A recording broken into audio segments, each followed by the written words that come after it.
Hello everybody and welcome back to my YouTube channel. For those of you who don't know me, I am Uzinhle Mzileni, your host and friend in all things growth and personal development. And for everyone who's returning, thank you so much for coming back.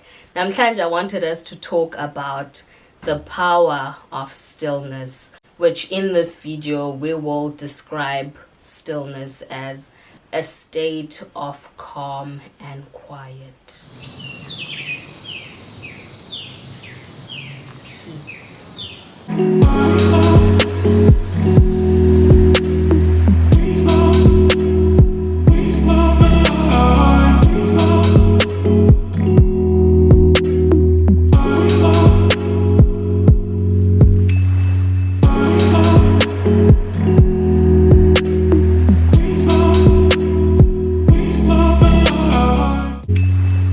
So briefly about me, I am a great planner when it comes to goal setting. I love penning down all my goals and setting target dates for myself. For example, I would maybe say by the time I turn 30, 31, 35, I would love to see A, B, C, and D happen.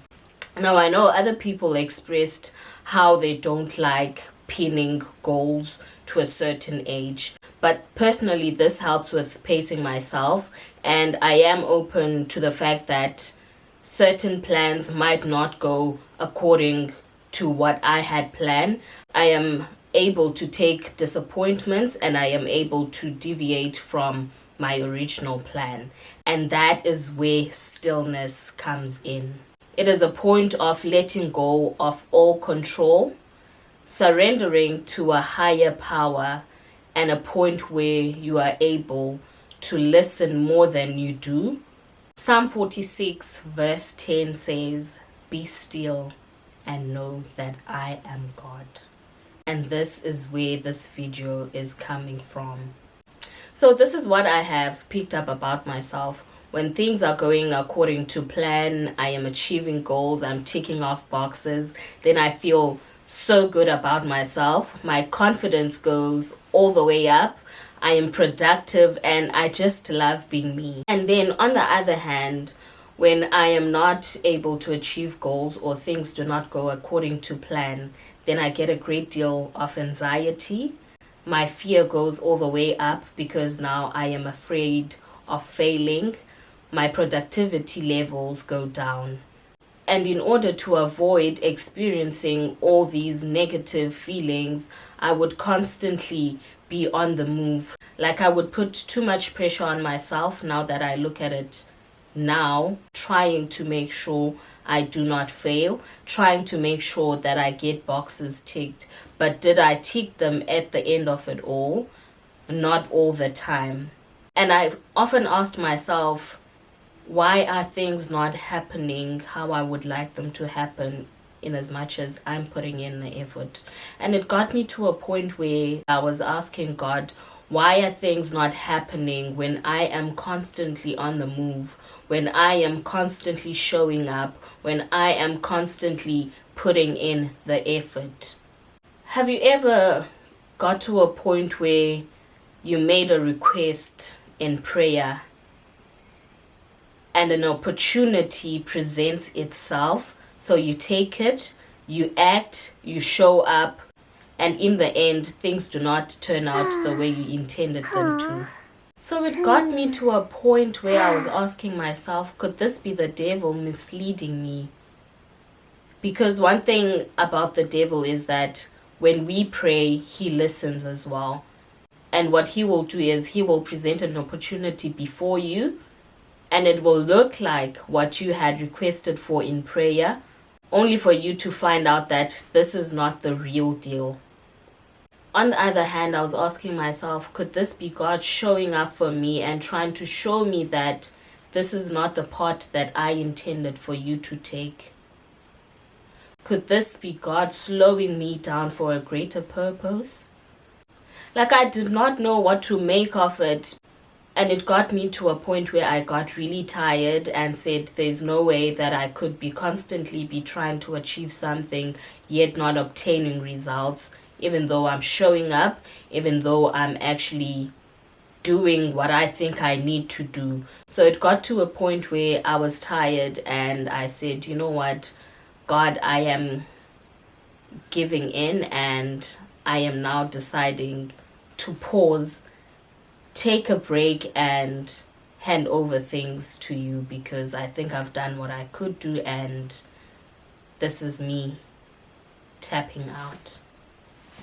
Little did I know that that was the best decision I had done for myself. This was now me stepping into stillness and allowing God to take full control over my life.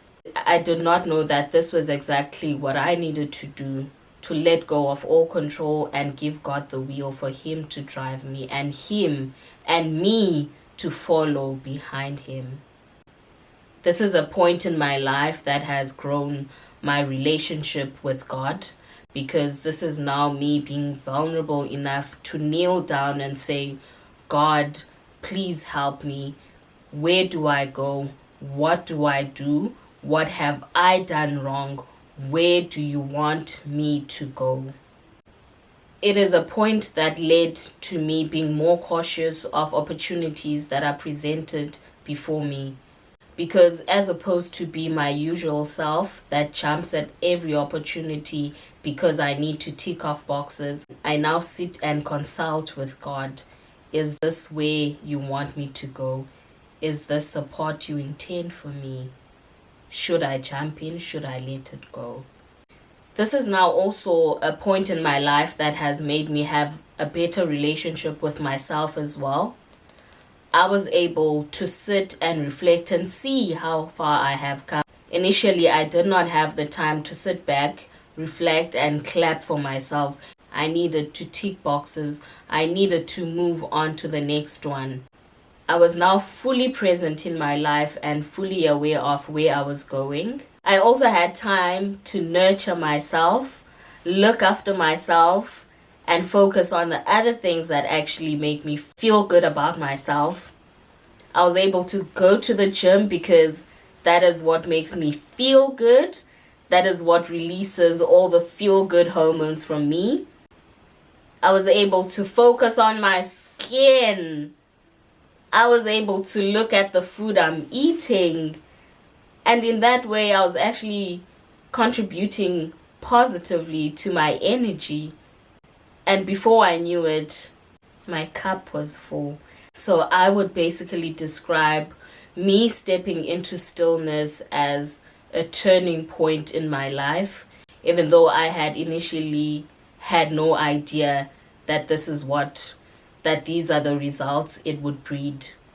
Because according to me, this was me being tired and me giving up, or me pausing. I don't think I am one to give up, but I think this was me being tired and me deciding, yeah, no, I think I've done what I've done. So handing over to God has been the greatest decision of my life. So with this video, Gesana, I just want to say to you, if things are not happening the way you would like them to work out, maybe it's time to hand over the wheel. Maybe it's time to let go of all control. You've done what you could do. You've showed up as much as you can, but allow God to take over your life. Allow God to direct you to your greatness. Allow God to show you who you are and who you are meant to be. And I hope you step into greatness. Thank you so much for watching, guys. I will see you on the next video. Bye.